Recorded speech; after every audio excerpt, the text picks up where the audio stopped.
আসসালামু আলাইকুম। সবাই কেমন আছেন? আশা করি ভালো আছেন। এই যে আমি আজকে মূলা রান্না করতেছি। মূলার মাথা, তারপরে মূলা, তার সাথে একটু আলু দিছি। শুটকি দিয়ে রান্না করব।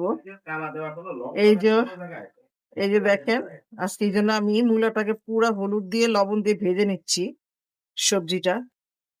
একদম ভালো করে এই দেখেন কত সুন্দর করে ভাজলাম যেন মূলা থেকে গন্ধ না আসে। মূলার যে একটা গন্ধ ওটা আসে না ভেজে নিলে। যেকোনো তরকারি না ভেজে নিলে এমনিও ভালো লাগে।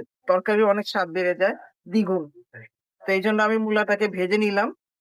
অনেকে ভাপে দিয়ে মানে মূলার গন্ধ শেষ হতে আমি ওই ঝামেলা না গিয়ে একবারে ভালো করে ধুয়ে এই যে দেখেন কোনো গন্ধ নাই এখন। একদম ভালো করে একদম ভাজা, ভাজা করে ফেললাম।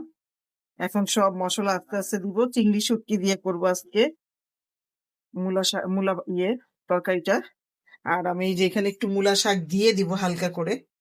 ওটা দেখাবো এই তো। আর এই যে চিংড়ি শুটকি ভালো করে এই যে ধুয়ে রাখছি।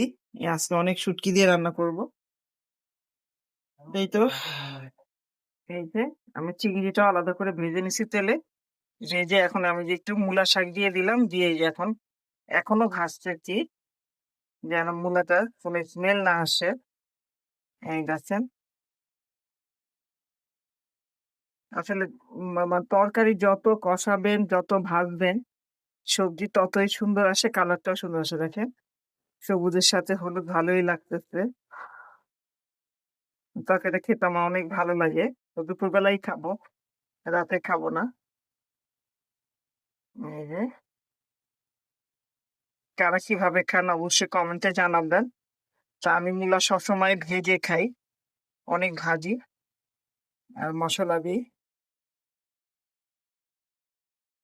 আসলে আম্মা আবার এইভাবে রান্না করতো, ভাপে না দিয়ে এইভাবে ভাজলে খুবই ভালো লাগে খেতে, অনেক মজা। তরকারিটা খেতে অনেক মজা। এই যে আমি এখন একটু পানি দিয়ে দিব। এই যে আমি পানি দিয়ে এই যে এখন আমি একটু রসুন কোয়া, আস্ত আস্ত দেশি রসুন কোয়া আর কাঁচামরিচ ফেলে দিলাম। রসুনটা খেতে কামড়ে ভালো লাগে তাই। এই যে এখন আমি অনেকক্ষণ কষানো হয়েছে। এই যে কাঁচামরিচও দিয়ে দিছি, ঝাল ঝাল না হলে শুটকি তরকারি ভালো লাগে না।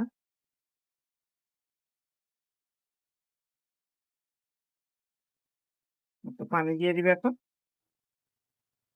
রসুনের কোয়াগুলো এত ভালো লাগে খেতে, আমার কাছে অনেক ভালো লাগে। এই দেখেন আমি আস্তে করে রেখে দিছি। এই যে দেখেন সব শিকড় এসে গেছে একদম।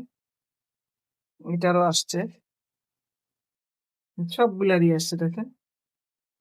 তো আমি রেখে দিই। এই তো আমি এখন পানি দিয়ে দিব আবার। একদম ঝোল ঝোল করবো, একটু হালকা মাখা মাখা। এই যে তরকারিতে ঝোল দিয়ে দিলাম। এই যে হচ্ছে,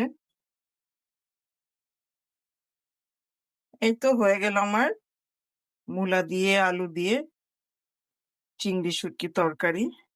খুবই ভালো লাগে তরকারিটা খেতে, গরম ভাত দিয়ে খেতে অনেক মজা। তাই তো, আল্লাহ হাফেজ।